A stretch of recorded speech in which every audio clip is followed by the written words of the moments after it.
वृन्दावनेश्वर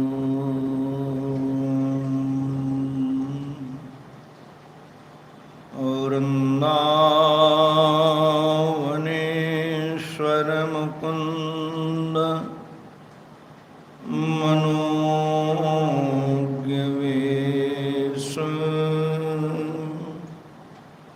बंसी विभूषितकराम्बुज पद्मनेत्र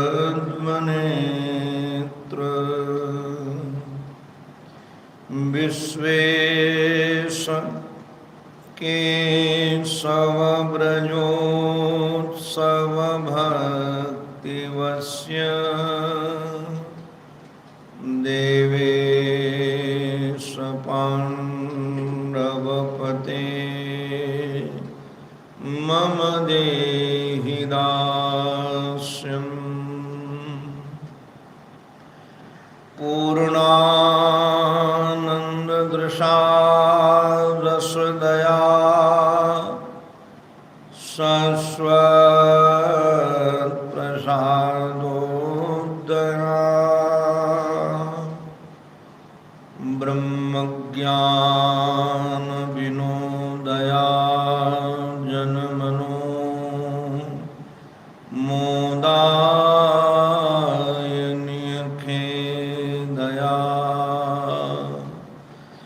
विश्वप्रेम विकासहासमुदया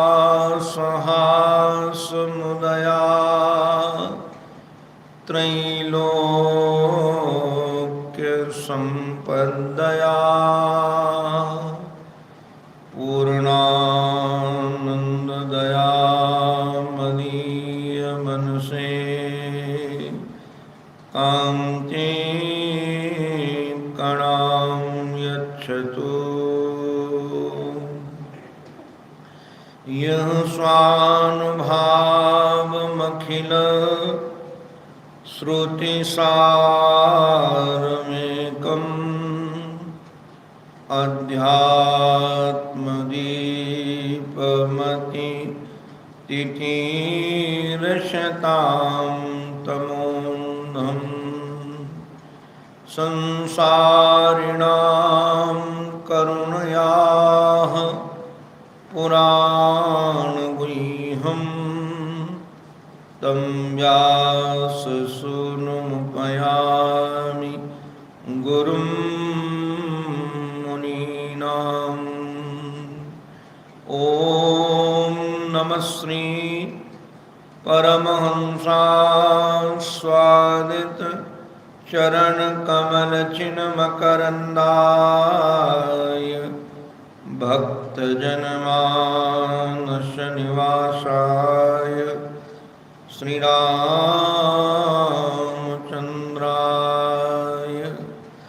विश्वसर्गविसर्गादि नवलक्षणलक्षितं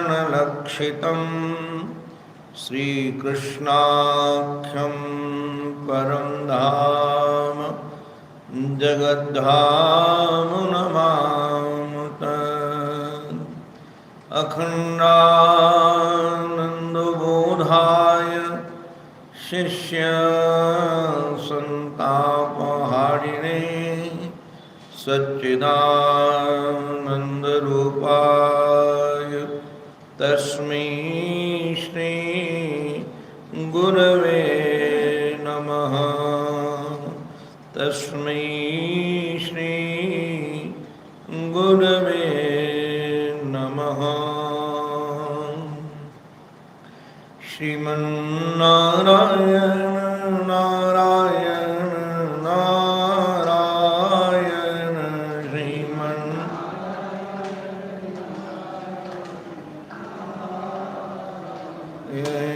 श्रीमन्नारायण नारायण नारायण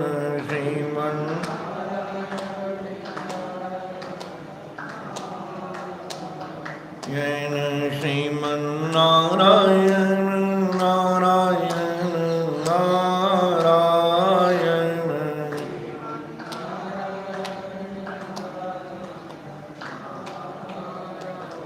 येन लक्ष्मी नारायण नारायण नारायण नारायण लक्ष्मी नारायण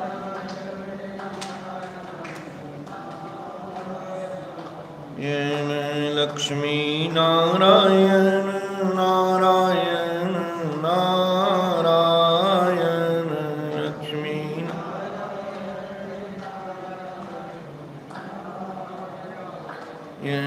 श्रीमन्नारायण नारायण नारायण श्रीमन्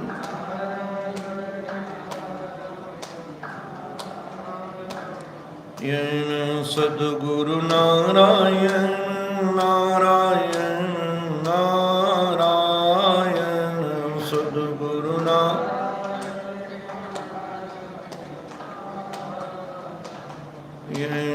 सद्गुरु नारायण नारायण नारायण सद्गुरु नारायण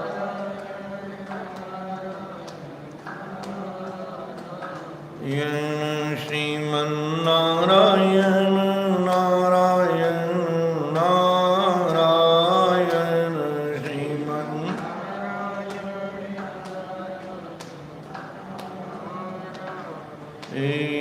बोलो भक्तवत्सल भगवान की, सद्गुरुदेव भगवान की, श्री नृत्य गोपाल भगवान की।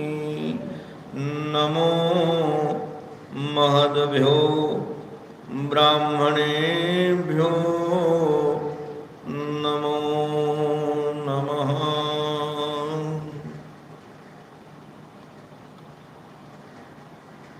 अशरण शरण अकारण करुण करुणावरुणालय, करतुम अकर्तुम अन्यथ कर्तुम समर्थ परमात्मा, अपने प्रिय सखा श्री उद्धव जी महाराज को निमित्त बना करके हम सब के जीवन को मधुर बनाने के लिए दिव्य उपदेश संदेश दे रहे हैं। कल हम सब श्रवण कर रहे थे भगवान श्री दत्तात्रेय जी महाराज विदेह नगर में रहने वाली एक गणिका की चर्चा श्रवण करा रहे हैं, क्योंकि उस गणिका को भी उन्होंने अपना गुरु बनाया था।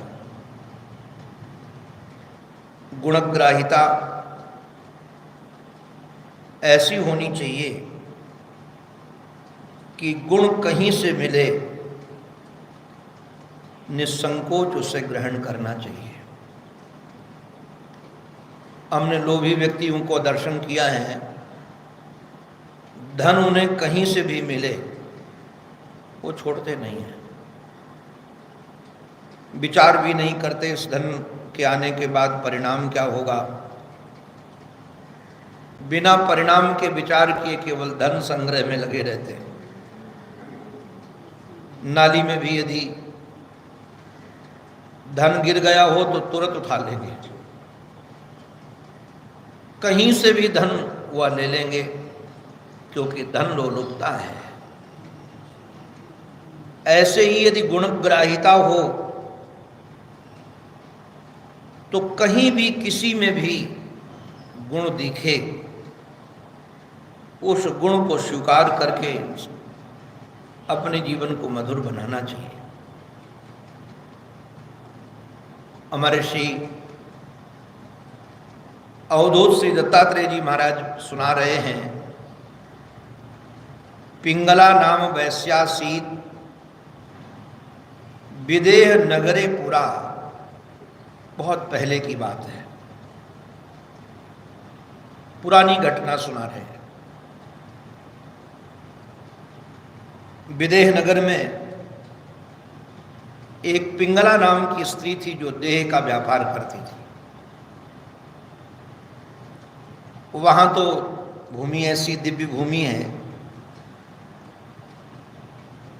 किंतु दुर्भाग्य से वहां भी ऐसे ही वृत्ति वाली स्त्री थी।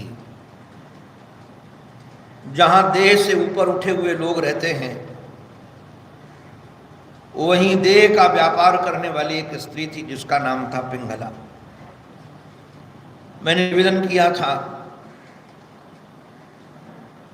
पिंग नाम श्रवण का, स्वर्ण का है, पिंगम श्रवणम, लाती, मानो सोने के पीछे भागने वाली, कैसे भी धन मिले ऐसे संग्रह में लगी रहने वाली। बोले तस्या में शिक्षितम किंचन निबोध नृप नंदन। हमारे महर्षि ने अर्थ यह किया है नृप नंदन का,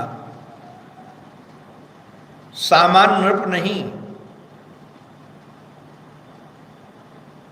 हमारे श्री दत्तात्रेय जी महाराज यदु जी को कह रहे हैं कि आप सामान्य नृप नहीं हैं। आपके व्यापार से, आपके व्यवहार से, आपको देख करके राजा लोग आनंदित होते हैं। नृपों को आनंद देने वाले, नृप नंदन माने राजाओं को भी आनंद देने वाले। आपके व्यवहार से राजा लोग आनंदित होते हैं। मैंने ऐसी स्त्री से भी किंचित सीखा है और वह तुम्हें सुनाना चाहते हैं। निबोध शिक्षितम है, मेरे द्वारा दिया गया ज्ञान अथवा उससे जो मैंने शिक्षा ग्रहण की, उस शिक्षा को तुम श्रवण करो और बोध नहीं निबोध की ओर बढ़ो। और यह मनो सावधान करके, संकेत करके कहते हैं, सा शुरण्ये कदा कांतम संकेत उपनिष्यति। वह एक दिन संकेत स्थान पर ले जाने के लिए, रमण स्थान पर ले जाने के लिए महाराज करती क्या है, अभूत काले बहिर्द्वारी, अपने दरवाजे पर सज धज करके, श्रृंगार करके, और महाराज उसने विभ्रति रूप मुत्तमम, अपने शरीर का श्रृंगार किया, अपने को सुंदर बनाया। और सुंदर बना करके वह देवी स्त्री मार्गम आगच्छत, महाराज आगच्छतो वीक्ष पुरुषान पुरुषर्षभ। अवधूत जी महाराज कहते हैं, आप तो पुरुषर्षभ हो, पुरुषों में ऋषभ हो, श्रेष्ठ हो। वह अपने दरवाजे पर खड़ी होकर के, सज धज करके, श्रृंगार करके आने वाले लोगों की ओर निहार रही थी। जो मार्ग से निकलता था, मार्गम आगच्छतो वीक्ष, जो भी मार्ग से आए उसको निहारती थी और विचार करती थी, तत्शुल्क दान, या हमको धन देगा, या हमें धन देने वाला पुरुष है और वित्तवतः, धन वाला है, धन वाला है और धन देने वाला हमको है। ऐसे कांतान, ऐसे कांत को, ऐसे भोगी पुरुष को वह महाराज देखती थी, बार बार निहारती थी, क्योंकि मैंने अर्थ कामुका, मैंने अर्थ कामुका का अर्थ यह है कि जो अर्थ कामुक हो जाता है ना, महाराज अर्थ का जो लोभी हो जाता है, उसे सब जगह अर्थ ही दिखता है। अर्थ पर दृष्टि रहती है कि ये दे देगा, ये दे देगा, ये दे देगा, इसके पास धन बहुत है। वैसे हमने किसी से सुना है कि लोगों को अपनी बुद्धि और दूसरों का धन बहुत ज़्यादा लगता है। कई लोग कहते हैं कि वो मूर्ख है किंतु धन कमा लिया है उसने, बुद्धिमान तो मैं हूं। अपनी बुद्धि सबको श्रेष्ठ लगती है और धन दूसरे का लगता है। और धन में वृत्ति जब लग जाती है तो सर्वत्र उसकी धन पर ही दृष्टि रहती है कि धन कैसे मिले, झूठ बोलने से मिले, व्यापार से मिले, जमीन से मिले, धन मिले, धन मिले। तो वह अर्थ कामुक होने के कारण, अर्थ पर दृष्टि होने के कारण वह हमारा सब जगह यही चिंतन करती थी कि बस कोई लेकर आ रहा होगा, लेकर आ रहा होगा। महाराज इतना ही नहीं, एवं दुराशा ध्वस्त निद्रा, आशा नहीं थी, दुराशा थी। और महाराज जब आशा बहुत ज्यादा बढ़ जाती है तो निद्रा चली जाती है। आशावान व्यक्ति को बार बार नींद कहाँ आती है, योजना ही बनाता रहता है। तो महाराज योजना बनाती रहती थी वो, ध्वस्त निद्रा, और बस निहारती रहती थी इधर उधर कि कोई आ रहा होगा, कोई आ रहा होगा, कोई आ रहा होगा। निर्गंछन्ति प्रविशति निशीथम समपद्यत, कभी अंदर जाती थी, कभी बाहर आती थी, और दरवाजे पर उसकी दृष्टि थी। आधी रात बीत गई। जब आधी रात बीत गई और उससे हुआ क्या, हमारे सुखदेव जी महाराज जी वर्णन कर रहे हैं, गोविंद वर्णन कर रहे हैं, अवधूत जी महाराज वर्णन कर रहे हैं। इससे उसकी दशा कैसी हो गई। तस्य वित्तासा सुस्यद वक्त्राया, ये जो धन की उसकी आशा थी, वित्त की आशा थी, आशा के कारण उसका मुख सूख गया, चेहरा कुमला गया, क्योंकि आशा की पूर्ति हो नहीं रही थी, कोई ग्राहक आ नहीं रहा था। और जैसे महाराज मुख कुमला गया तो दीन चेतसा, दीन चित्त वाली हो गई। और इस दीन चेतसा के बाद एक घटना घटी। निर्वेदः परमो यज्ञे चिंता हेतु सुखावह, ग्राहक तो नहीं आया, कोई धन देने वाला तो नहीं आया, किंतु निर्वेद आ गया, वैराग्य आ गया।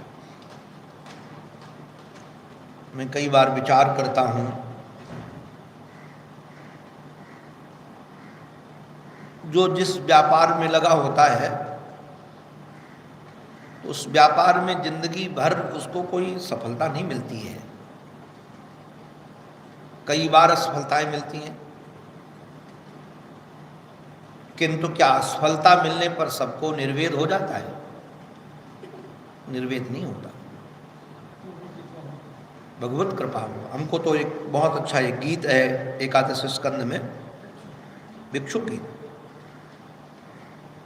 जब उसको वैराग्य हुआ तो कहता अयम में तुष्टो भगवान, आज मेरे ऊपर भगवान प्रसन्न है। सच में जीवन में कैसे भी किसी भी कारण से वैराग्य यदि उत्पन्न हो तो समझना चाहिए भगवान प्रसन्न है। अयम में भगवान तुष्टः। पूज्य विरक्त श्रोमणी श्री भामदेव जी महाराज के चरणों में हमारे श्री सर्वेश्वरदास जी महाराज भक्तमाली पढ़ते थे, तो हम लोग विद्यार्थी थे, कई बार जाके पीछे बैठ जाते थे। पाठ उनका होता था और बैठ जाते थे, महाराज जी पढ़ाया करते थे। एक दिन महाराज जी कुछ पढ़ाते पढ़ाते एक बात बोले, महात्माओं बहुत भाग्यशाली हो, महात्मा बन गए हो, और यदि कोई पीठ ठोकने वाला ना हो तो अपने आप अपनी पीठ ठोक लेना। मैं तो विद्यार्थी था और महाराज इतने प्रसन्नता से कह रहे थे, वो बात उस समय तो नहीं समझ में आई, किंतु अब समझ में आती है कि जो निर्वेद है, वैराग्य, ये भगवत कृपा से होता है। ऐसा नहीं कि सबको मरघट में वैराग्य हो जाए। मरघट में लोग झगड़ा कर ले बैठते हैं, मरघट में खोपड़ियां फट जाती हैं, जलाने गए दूसरे को और अपनी खोपड़ी फड़ा करके आ जाते हैं लोग।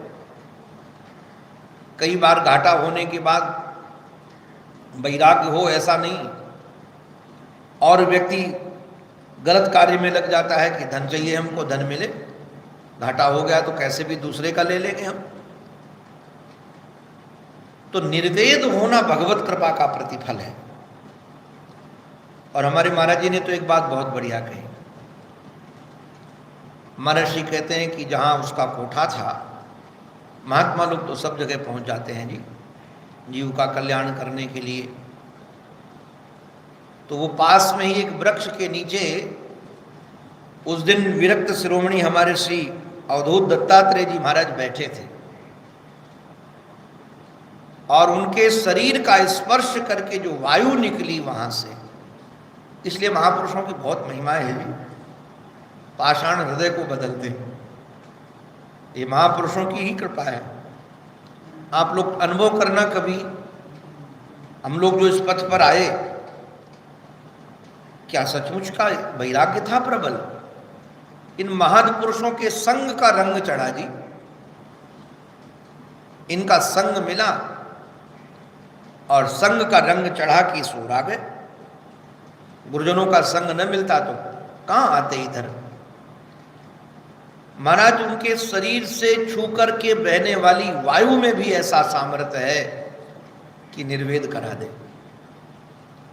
नहीं तो कितने दिन ग्राहक नहीं मिले होंगे इसको। वो पहले दिन की घटना तो थी नहीं कि पहली बार ग्राहक नहीं मिला उसको। निराशा तो कई बार जीवन में हाथ आती है और व्यक्ति पुनः आशावान बन करके लग जाता है। आशा की पूर्ति न होने पर भी आशा का परित्याग नहीं होता है और प्रबल आशावान और बन जाता है। किंतु इनको महाराज वैराग्य हो गया। हमारे श्री अवधूत जी महाराज कहते हैं, निर्वेद परमो यज्ञे।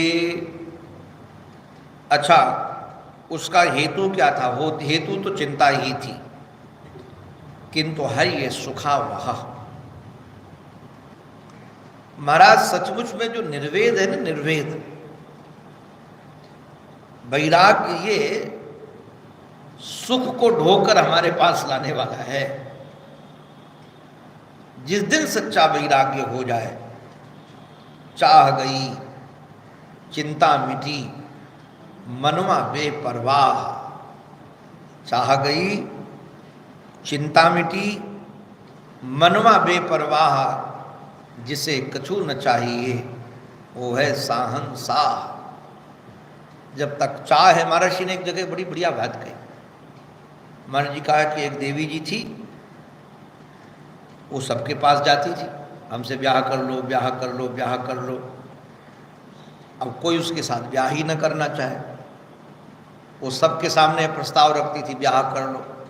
अब वो इतनी कुरूप थी कि उसके स्वरूप को देख करके, रूप को देख कर कोई ब्याह न करना चाहे। तो बोले एक दिन महात्मा के पास पहुंच गई और कहा तुम ही कर लो। तो महात्मा ने कहा मैं तो ब्याह नहीं करूंगा, घर से निकल कर आया हूं। ये कश्मीर में गया था, वहां से किसी ने ये बढ़िया दुशाला दिया है, चादर दिया है। ये तूस का चादर है, पश्मीना का भी नहीं, तूस का, बहुत महंगा है। ये ओढ़ करके जाओ तो लोग तुम्हारे साथ ब्याह कर लेंगे। तो आह के साथ कोई ब्याह करना नहीं चाहता था, वो आह महारानी थी। आह के साथ कोई ब्याह नहीं करना चाहता था। जब वो चा का चादर ओढ़ करके गई तो सब कोई कहते मेरे घर आ जाओ, मेरे घर आ जाओ। ये चा का चादर है तो आह का मुख ढका हुआ ही। ये चाह जो है ना, चाह में चाह केवल मुख ढका हुआ है तो दुख का पता नहीं चलता है। हम उस दिन दुखी नहीं होते हैं जिस दिन हमारी कामना पूर्ति नहीं होती है।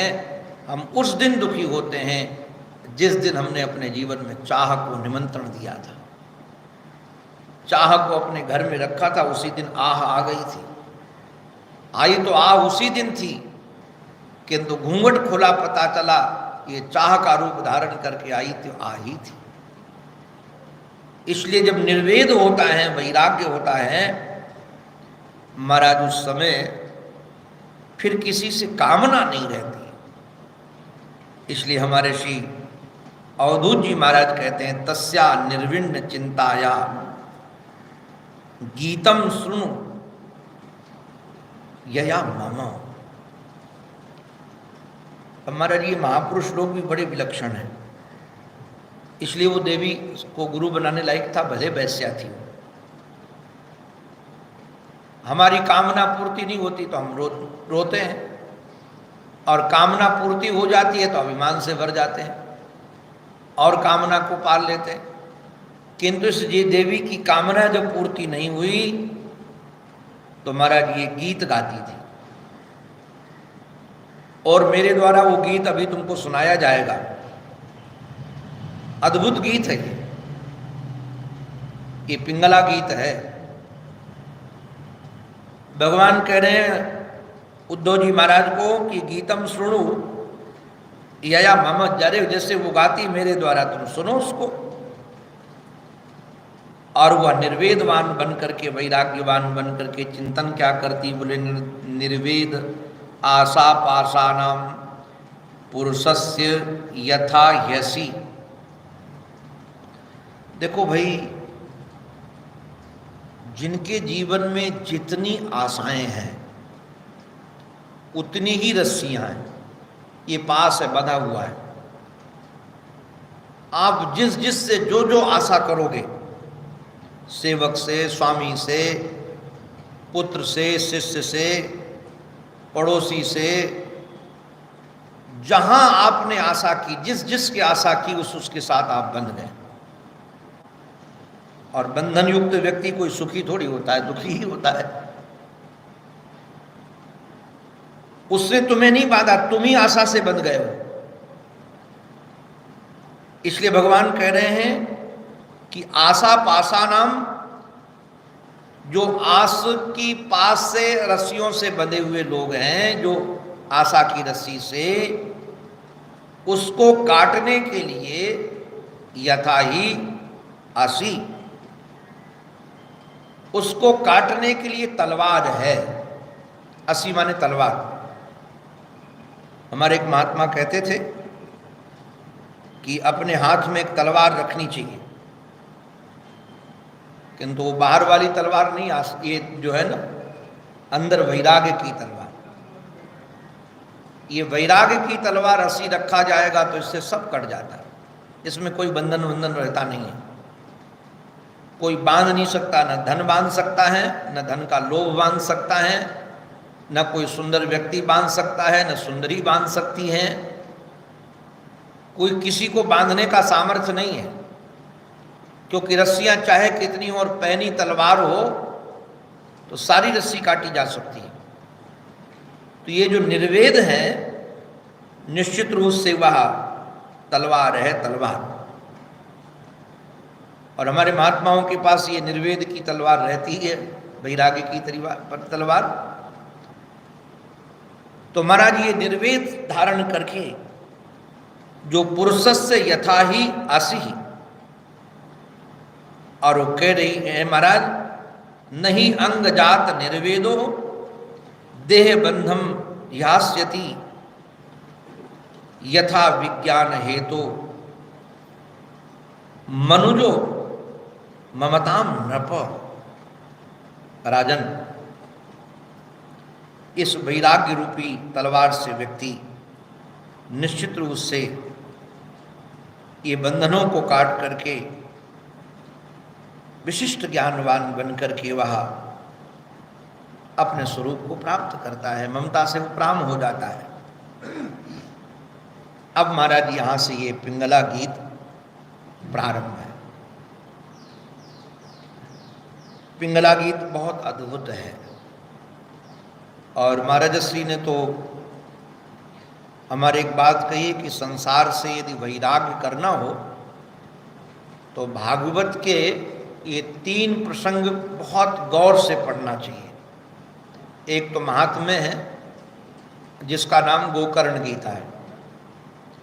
गोकर्ण गीता भी बहुत विचारणीय है। हमको एक महात्मा मिले, वो गोकर्ण गीता का ही पाठ करते थे, गोकर्ण गीता ही बोलते थे, कई दिन तक रहे साथ में। तो जब मैं कहता था महाराज जी कुछ बोलो तो गोकर्ण गीता ही बोलते थे। कई लोगों का होता है अपना अपना कोई इष्ट ग्रंथ होता है, जैसे कई लोगों का इष्ट रामायण ग्रंथ है, किसी का गीता है, किसी का भागवत है। सब अलग अलग अपना इष्ट ग्रंथ रखते हैं, अपना इष्ट रखते हैं, अपना इष्ट मंत्र होता है। तो ग्रंथ पर कई लोग, महापुरुष लोग तो पूरे जीवन एक ग्रंथ पर ही लगा देते हैं। तो महापुरुष महाराज जो थे साथ में, जिनके रहने का कुछ दिन अवसर मिला, वो गोकर्ण गीता जीते थे। तो हमारे महर्षि कहते थे संसार से वैराग्य करना है तो पहले नंबर पर महात्मा की गोकर्ण गीता, दूसरे नंबर पर 10वें स्कंद के उत्तरार्ध में बहुत दिव्य प्रसंग है, वो भी भगवान के वचनों को सुन करके भगवती रुक्मिणी मूर्छित हो जाती हैं और भगवान उनको चतुर्भुज होकर के संभालते हैं। बाद में भगवान ने तो व्यंग किया था, किंतु व्यंग के बाद जो भगवती ने, रुक्मिणी मैया ने जो वाक्य कहे हैं, अगर वो पढ़ लिया जाए, चिंतन किया जाए एक एक श्लोक को, तो हमारा जगत से राग तो नहीं हो सकता है। कोई बहुत ही मूर्ख हो, जड़ बुद्धि वाला हो, जन्म जन्म का पामर हो, तो भले वैराग्य न हो, थोड़ा भी सहृदय हो, थोड़ा भी विचारवान हो, तो निश्चित रूप से उसको वैराग्य होगा ही होगा। ऐसे ही ये तृतीय चर्चा में जो महर्षि कहते हैं 3 का निरीक्षण करे, चिंतन करे, ये पिंगला के वाक्य हैं। और वह निर्वेदवान बन करके दीन चेतसा जो हुई थी, एक निवेदन करें, अपने जीवन में बहुत बड़ा छिद्र होता है तब भी दिखता नहीं लोगों को, और दूसरे के जीवन में राई के समान छिद्र हो तब भी बहुत बड़ा दिखता है।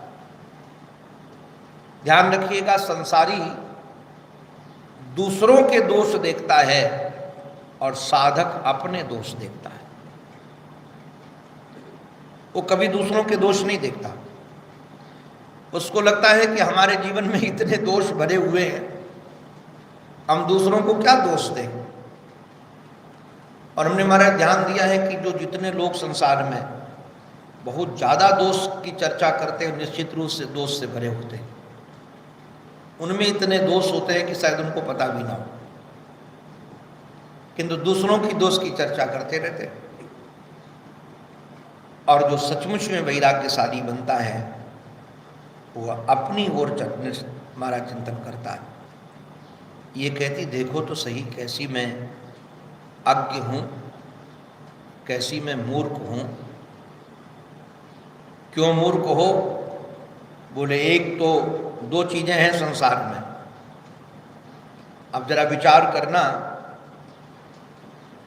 एक तरफ आग का अंगारा रखा हो और दूसरी तरफ फूल रखा हो, और हमको चयन करने की स्वतंत्रता हो, तो यदि थोड़ी भी बुद्धिमानी होगी तो अंगारा कोई नहीं पकड़ेगा, पुष्प को पकड़ेगा, कोमल को पकड़ेगा।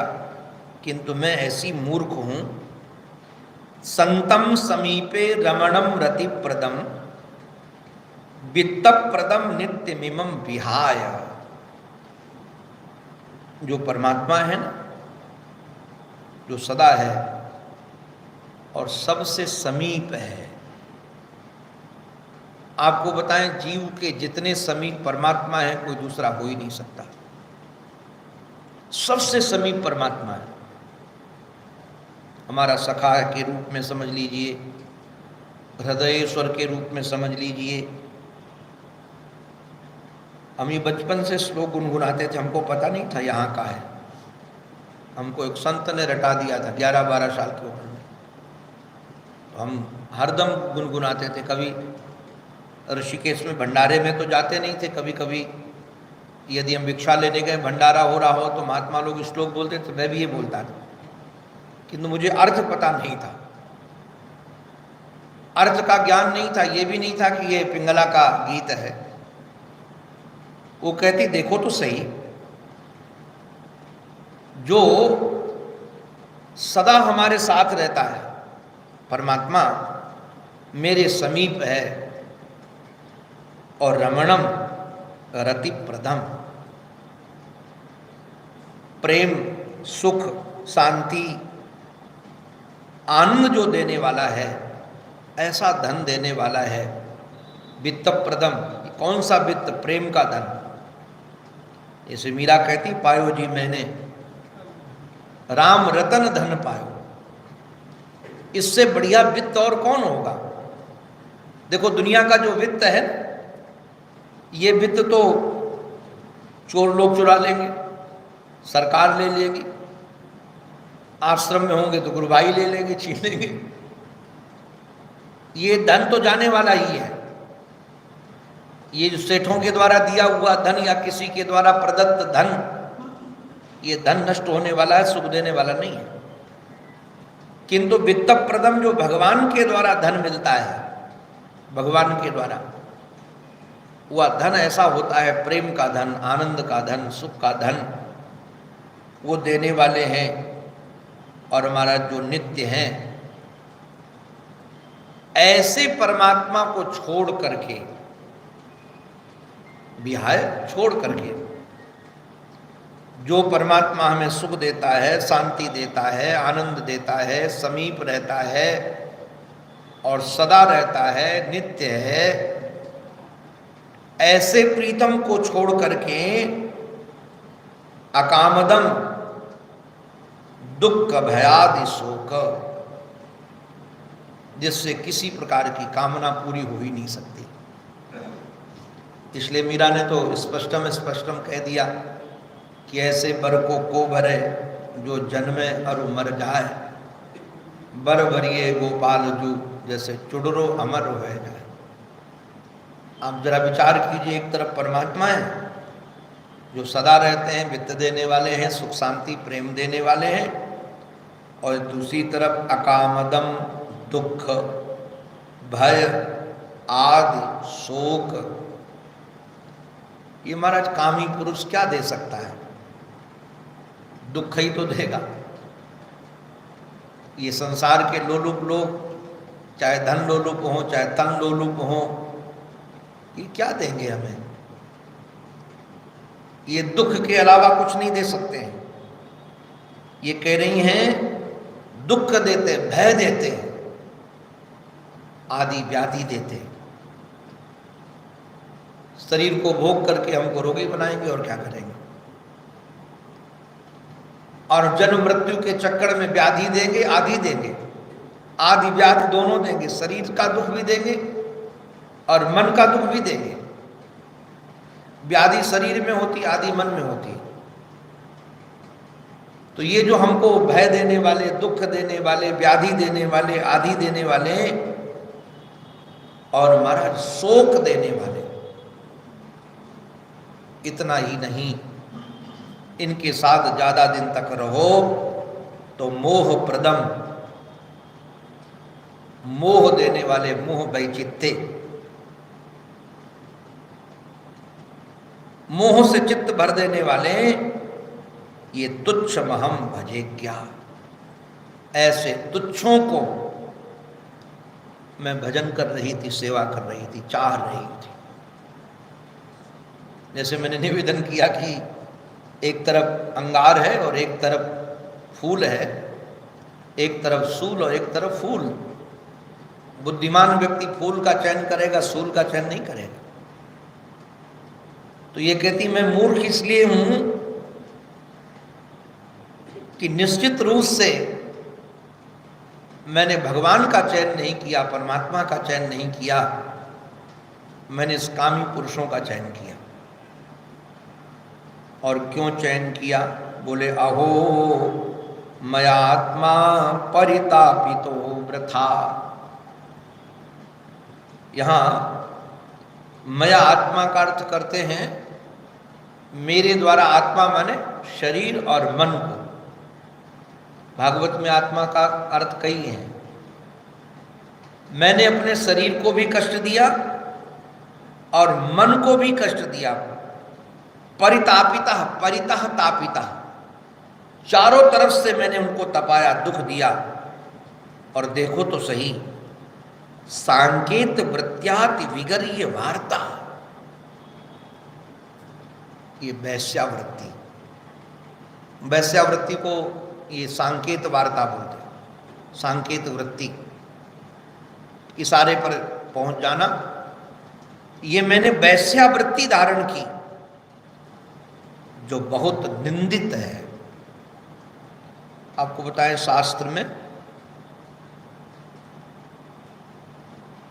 जो बड़े पाप हैं, उन पापों में जिनका अन्न खाने से भी पाप लगता है, उसमें सुनार भी है और ये वैश्या भी है। वैश्या का धन नहीं लेना चाहिए, वैश्या का अन्न नहीं लेना चाहिए। वैश्या का अन्न खाने वाले की बुद्धि खराब हो जाती है। इन्होंने कहा कि जो निंदित वृत्ति है, अपने महाराज पतन का अपने को आकलन हो सके, ये भी बहुत बड़ी बात है। हम तो महाराज आजकल देखते हैं बड़े बड़े विद्वान शास्त्रज्ञ, वृत्ति इतनी खराब हो गई, अगर उनको कहने जाओ तो गाली और देंगे, क्योंकि उनको अपनी वृत्ति खराब होने का पता ही नहीं है। उनको लगता है कि जो मैं जी रहा हूं उससे बढ़िया कोई जी नहीं रहा है, किंतु इसको अपनी वृत्ति पर पश्चाताप हो रहा है कि हमने सांकेत वृत्त्याति विगर्य वार्तया, मैंने ये निंदित व्यापार प्रारंभ किया, निंदित वृत्ति अपनी धारण की। और जो ये स्त्रैण पुरुष हैं, कामी पुरुष, पतित पुरुष, मैं उनकी सेवा में लगी। अर्थ त्रिशोण सोच्यात, मेरा उद्देश्य केवल अर्थ कमाना हो गया था कि हमको अर्थ चाहिए, अर्थ चाहिए, और उन लोगों ने हमें खरीद लिया। क्रीतेन वित्तम, वित्त के द्वारा, धन के द्वारा, और मैं उसमें लग गई। मैंने अपना ईमान बेच दिया, अपना शरीर बेच दिया, अपनी आत्मा बेच दी, अपनी आत्मा बेच दी हमने। क्यों बेचा आत्मा? आत्मा अपनी, ये धन के लिए कि हमको थोड़ा धन मिल जाएगा। और कहा देखो तो सही, यही भाव रुक्मिणी मैया के हैं, इसलिए महर्षि इस बात पर कहते हैं। तृतीय श्लोक जो इसका है, ये विचारने लायक बात है नारायण।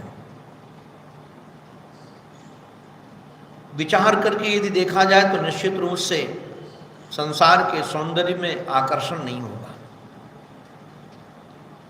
ये कह रही हैं कि जो हमारा शरीर है, इस शरीर में, या पुरुष का शरीर, स्त्री का शरीर हो या पुरुष का शरीर हो, यद अस्ति भी निर्मित वंश वंश्य, ये शरीर जो है ना, इसमें जो बांस लगे हैं वो हड्डियों के लगे हैं। जैसे झोपड़ी बनाई जाती है तो बांस लगाया जाता है, बांस लगा के छाते हैं, तो ये शरीर में जो हम आपके, अभी कल मैं कहीं सफाई कर रहा था तो हड्डियां दिख गई, तो हमारे साथ वाले भागे। हमने कहा काहे को भागते हो भाई, यही तो अपने अंदर भरी है, भागने की जरूरत नहीं है, विचार करके देखो यही हड्डियां भरी हुई हैं। आप देखो चाहे उंगली हो, चाहे आपका पैर हो, चाहे कमर हो, सब महाराज इसमें हड्डियों का जाल बिछा हुआ है। ये बांस जो लगे हुए हैं इस झोपड़ी में, वो वंश वंश स्थूणम त्वचा, उसको ढकने के लिए महाराज त्वचा है, खाल है, वो रोमे हैं, और महाराज नख हैं, नख पित्तवंत, हड्डी है, मांस है, मज्जा है, ये रोम आदि महाराज से ढका हुआ है। और कमाल की बात तो ये है, इसमें है तो 9 दरवाजे। ये जो शरीर दिख रहा है इसमें 9 दरवाजे हैं। क्षरण नवद्वार मगार मेतर, 9 द्वारों से जो क्षरण हो रहा है, निकल रहा है, ये मलमूत्र का भांडागार है जी। आगार माने स्थान, अच्छा, जिसमें जो भरा होता वही निकलता है। अब जरा विचार करो अपने शरीर में जो 9 दरवाजे हैं, चाहे स्त्री का हो चाहे पुरुष का हो, एक भी दरवाजे से सुगंधित पदार्थ कोई निकलता है? ना आंख से निकले, ना नाक से निकले, ना कान से निकले। और आजकल तो महाराज बड़ा खतरा है, मुख से तो कीटाणु भी निकल रहे छोटे छोटे, वो मार डाले, बड़ा खतरा है। इसलिए मुशक्का लगा के रखना पड़ता है कि कहीं जाए नहीं मामला। और मल द्वार तो ये 2 नालियां ऐसी नाली हैं जिसमें मलमूत्र निकलता रहता है, क्षरण, यही क्षरण हो रहा है इसमें। बिंड मूत्र पूर्णम, ये मलमूत्र से भरा हुआ शरीर, किंतु महाराज मद उपैति कान्या, किंतु ऐसे शरीर के भोग में हम लगी हैं। इसमें हम सुंदरता खोज रहे हैं कि कमर ऐसी, वक्षस्थल ऐसा, खोपड़ा ऐसा, आंखें ऐसी, नासिका ऐसी। अरे महाराज आपको क्या कहें, हमारे श्री भर्तृहरि जी महाराज ने वैराग्य शतक में गजब ढाया है। भर्तृहरि जी महाराज के 3 शतक बड़े प्रसिद्ध हैं, नीति शतक, श्रृंगार शतक और वैराग्य शतक। श्रृंगार शतक में शरीर के श्रृंगार का वर्णन करते हैं, ऐसा वर्णन करते हैं कुछ पूछो नहीं। और वैराग्य शतक जब महाराज पढ़ो तो पता चलता है कि सब में पानी फेर दिया। ये जो सुंदरता के पीछे भागने वाले लोग हैं, हमारे पूज्य मान जी महाराज गुरुदेव भगवान एक बात कहते हैं, कई बार हमको कहा उन्होंने, इस विषय में हम बड़े भाग्यशाली हैं। हम लोगों की कभी चर्चा आश्रम विषयक नहीं होती। 11-12 साल हमको मान बनाए हो गया उनको, किंतु हम लोग कभी भी बैठ करके आश्रम में क्या गतिविधि है इसकी चर्चा नहीं करते।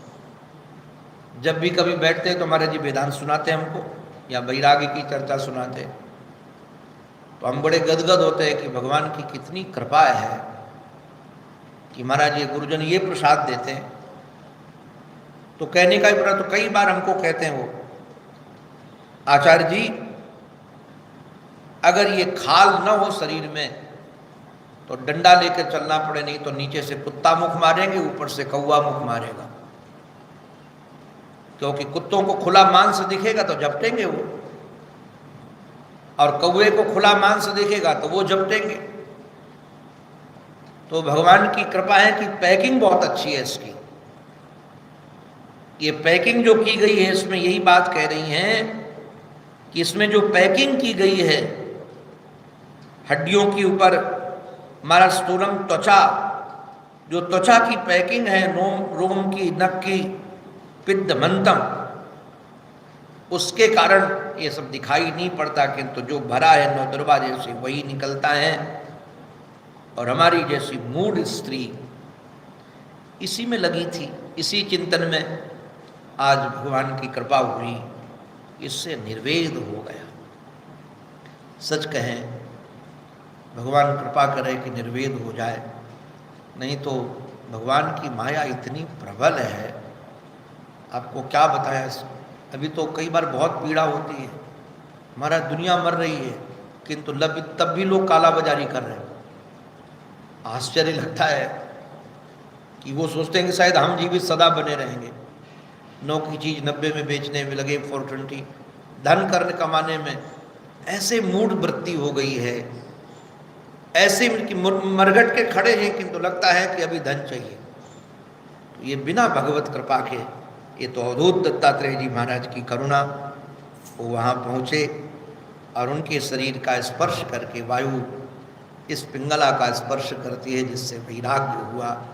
हम भी यही प्रार्थना करते हैं, इन महापुरुषों की वायु सदा इस शरीर को स्पर्श करती रहे, महापुरुषों के वाक्य सदा मानस में समाये रहें, जिससे इस जगत से उपरामता हो करके, निर्वेद हो करके भगवत प्राप्ति के लिए चित्त सजग रहे। इसी प्रार्थना के साथ ये उनकी वाणी उन्हीं के पावन पवित्र चरणारविंदों में समर्पित। बोलो भक्तवत्सल भगवान की जय, सद्गुरुदेव भगवान की जय, श्री वृंदावन बिहारी लाल की जय। जय जय श्री राम।